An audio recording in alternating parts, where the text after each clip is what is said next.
Week 10 of the fantasy football season. Here's a few players I look to sell and trade this week. The first player, T. Higgins of the Cincinnati Bengals. T. Higgins coming off a monster game, and what a bad loss it was for Cincinnati, especially in the last minute of that game. Colston Loveland breaking tackles and a 58-yard touchdown. So Higgins coming off his best game of the season. It was versus the Bears, but now going on by, and he got banged up as well in that one was Higgins, and we don't know the severity of the injury right now for Higgins. So the last few weeks, he's had double-digit fantasy games, 5 games in a row, which is a good thing, obviously, for Higgins. But like I said, coming off a monster game, where obviously Chase is the number one option in this passing game.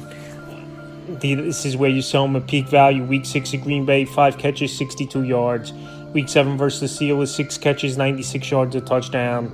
Week 8 versus the Jets, a catch, 44 yards, a touchdown. And then Week 9, the monster game versus the Bears, 7 catches, 121 receiving yards, and 2 touchdowns. So we know T. Higgins, he's a very solid player, obviously. Last year, had a big year, got the big contract, him and Chase in the offseason to re-sign, obviously, with the Cincinnati Bengal team. But with a bye week coming up, and he got banged up, and even if he does return, it's a tough matchup in Week 11 at the Steelers, and then a tough matchup in Week 12 versus the Patriots. Those are teams that defenses have been playing better as of late.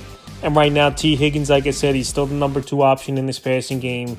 He's been injury-prone on and off throughout his career.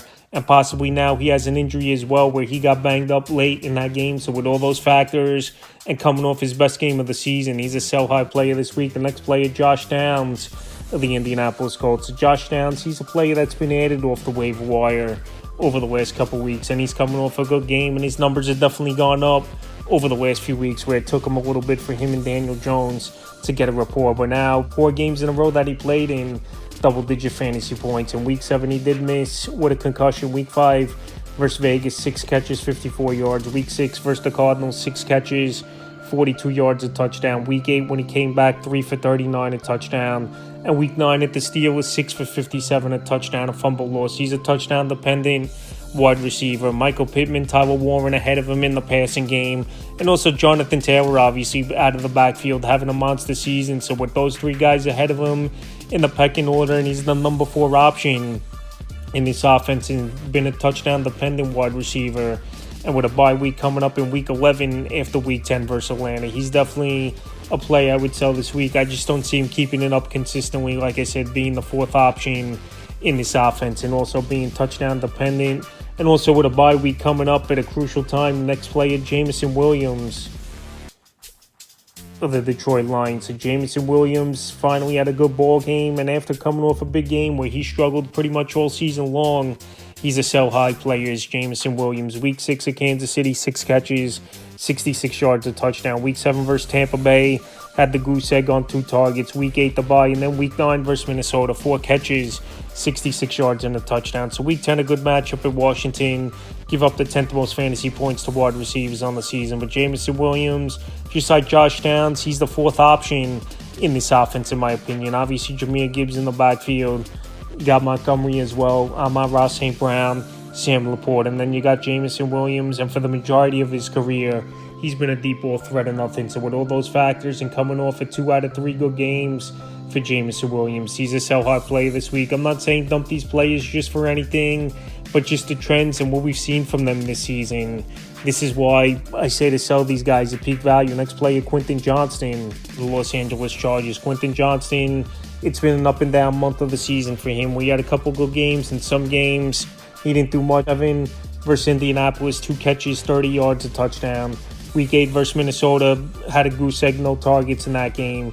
And Week 9 at Tennessee, a nice game, 4 catches, 53 yards, and a touchdown. So obviously a lot of mouths to feed in this offense for the Los Angeles Chargers. And also with Oronde Gadsden emerging over the last few weeks, he's arguably past Quentin Johnston in the pecking order, where he's had 3 consistent games in a row, where Johnson pretty much had 1 good game, which is in Week 9. So Week 10 on paper, a good matchup versus Steelers that give up the 3rd most points to receivers on the season. But with guys like Ladd McConkey, Oronde Gadsden, the running game with Vidal, even though he had a bad game last week in that one at the Tennessee Titans, with all those factors, and also Amari Hampton most likely returning Week 13.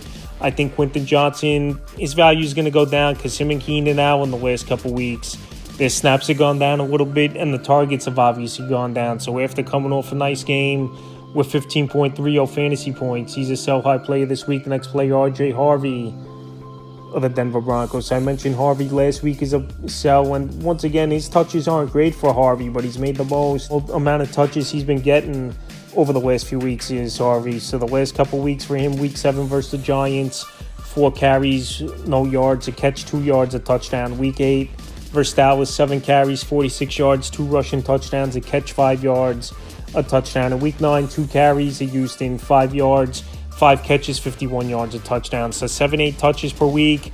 He's going out there, no doubt about it. Is R.J. Harvey and making the most of it, but he's been a touchdown-dependent running back. It's not going to be sustainable, I believe, for him, where it's pretty much been touchdowns on 7-8 touches per game.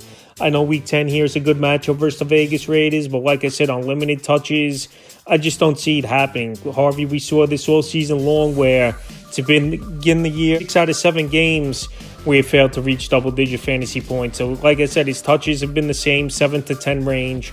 J.K. Dobbins, he's getting 15 to 18 touches per game. And right now, while Harvey's playing good, and he's put up big numbers the last 2 weeks, he's a sell-high candidate to me. Like I said, I got to see more touches out of him for him to be a guy you have confidence in week in and week out. Next player, Kareem Hunt of the Kansas City Chiefs. So Hunt, he got the start with Isaiah Pacheco out with the MCL sprain, and now they're going on by Week 10 is this Kansas City Chiefs team. But pretty much in this backfield, there's no upside for the most part. And Kareem Hunt, he's been a touchdown-dependent running back as well. So the last few weeks for him, Week 7 versus Vegas, 4 carries, 18 yards. Week 8 versus the Commanders, 9 carries, 40 yards, a touchdown, a catch, 2 yards, a touchdown. And Week 9 at Buffalo, 11 carries, 49 yards, and a touchdown, and a catch for 6 yards. So obviously he's the best running back this season in this backfield is Kareem Hunt. We know they got Brashard Smith over there as well. Pacheco with the MCL sprain, but it's a possibility Pacheco comes back in Week 11. And like I said, yards per carry wise, Hunt's been decent, but touchdown dependent is Kareem Hunt throughout the season. So with all those factors, and this has been a pass first offense this season once again, where they're putting up big numbers is Kansas City. He's definitely a sell-high play this week. And the final player, Kyle Monangai of the Chicago Bears. So Monangai, he got the start, obviously, with DeAndre Swift out with the groin injury. But the thing is, with Monangai, we don't know how long he's going to be in this lineup, where if Swift comes back, he's going to get his job back, and Monangai will go back to being a backup, even though obviously Ben Johnson likes him.